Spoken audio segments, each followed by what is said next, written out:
Esse trecho é parte de um filme que a gente já comentou aqui no canal. Se trata do filme Chove sobre Santiago. Por que o canal insiste tanto nesse filme? Porque existem semelhanças impressionantes entre o golpe chileno e o cenário do Brasil. Assista a cena até o fim, que eu já vou explicar, e você vai entender como são incríveis as semelhanças entre o caso chileno e o caso brasileiro. Vamos ver. Les heures que je viens de vivre compteront parmi les plus cruelles de ma vie. Je ne crois pas que les convictions d'un homme aussi profondément chrétien,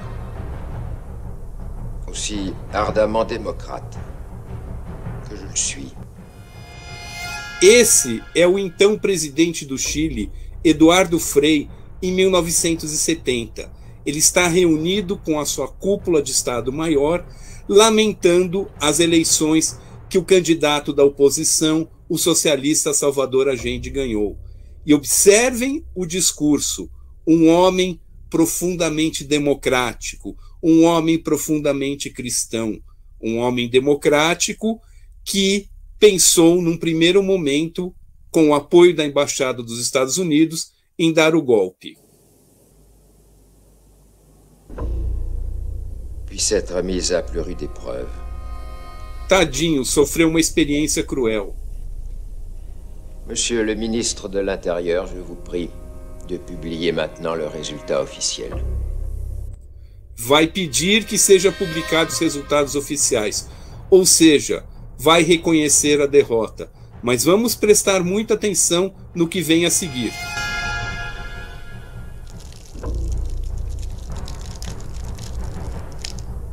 Tem gente que não gostou. Rassurez-vous.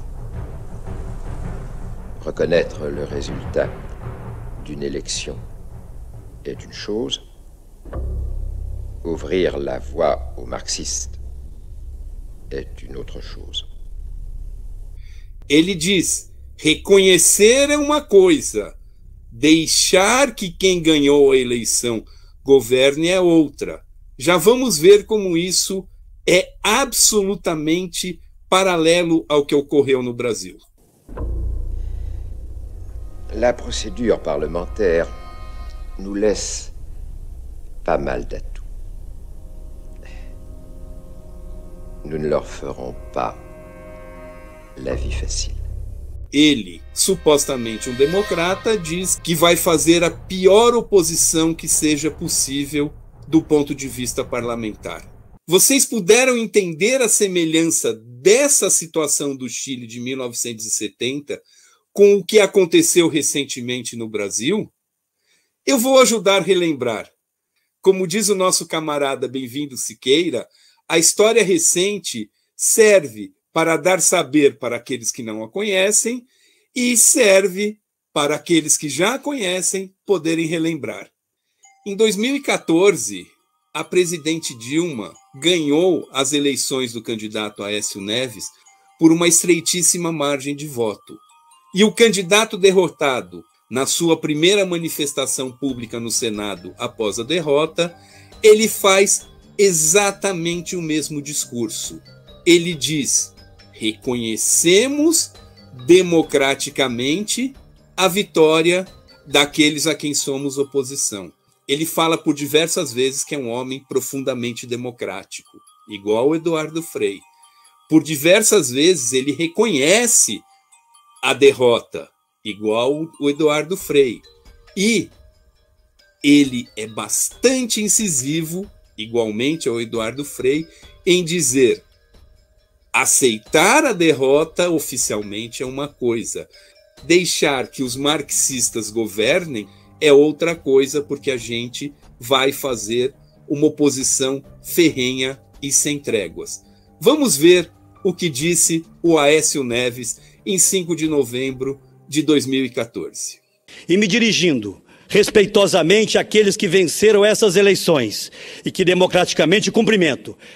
Reconhecemos o resultado das eleições, sou um democrata, e aqui não se trata mais de contar votos, de fazer comparações ou medir desempenhos apenas do ponto de vista eleitoral. E quero expressar aqui o meu mais irrestrito respeito àqueles que democraticamente fizeram outra opção. Essa é a parte do candidato altruísta que aceita as regras do jogo e aceita a derrota. Vamos ver o que vem a seguir. Ainda que por uma pequena margem, o desejo da maioria dos brasileiros foi que nos mantivéssemos na oposição. E é isso que faremos. Com ânimo redobrado, faremos uma oposição incansável, inquebrantável, intransigente. Vamos fiscalizar, vamos acompanhar, vamos cobrar, vamos denunciar, vamos combater sem tréguas. Vamos denunciar, vamos combater sem tréguas.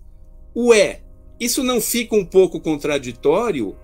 Eu democraticamente reconheço a derrota, mas eu já parto para cima com tudo que eu tenho? As semelhanças não param aí. Ao mesmo tempo que o Aécio fazia o discurso de reconhecimento da sua derrota, no mesmo momento, o seu partido, o PSDB, do qual ele era o presidente à época, entrou com uma representação junto ao Tribunal Superior Eleitoral, alegando fraude nas urnas. Esse é o ponto. Ele tem um discurso que reconhece, mas, ao mesmo tempo, ele diz: eu reconheço, mas não vou fazer parte de um pacto pela governabilidade do Brasil.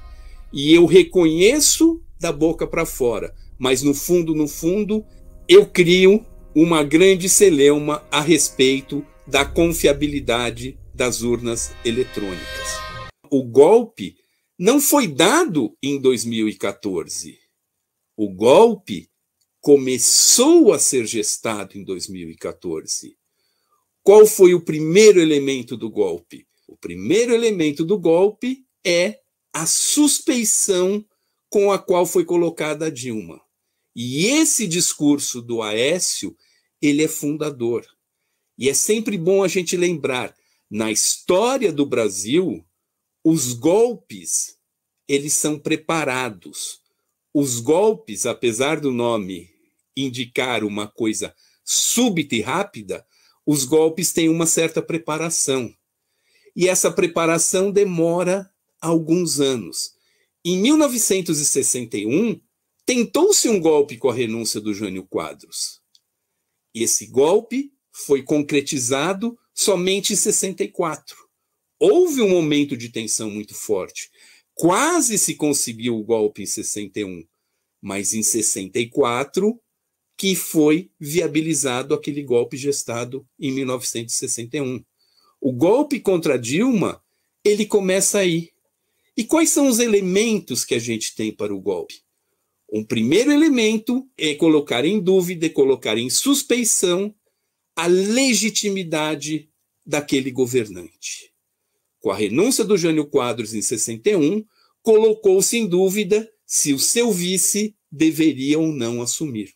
O Aécio reconhece a vitória da Dilma, já colocando em dúvida oficialmente, porque quem assina a representação contra o TSE é o Carlos Sampaio, que era o coordenador da campanha do Aécio. Mas o presidente nacional do PSDB, naquele momento, era o Aécio Neves. O mesmo Aécio Neves que fala: democraticamente reconhecemos o resultado. Não se trata de contar se o voto é esse ou não, mas, em paralelo, na surdina, o que ele estava fazendo era justamente isso. O segundo elemento do golpe da Dilma, a suspeição que por detrás dessa suposta manipulação de resultado estava o ocultamento de dados fiscais, estava a maquiagem de dados contábeis permitindo que o cenário econômico do Brasil no momento da eleição não fosse tão ruim e que mais tarde é o tipo de argumento que vai dar pauta à questão das pedaladas, que foi o pretexto jurídico do impeachment, que todos sabemos que foi um golpe. Se você gostou desse vídeo, comente, argumente e, mais importante, se você chegou até aqui, se inscreva no canal. A sua inscrição é fundamental para que o YouTube mostre esse vídeo para outras pessoas. É isso aí e até a próxima.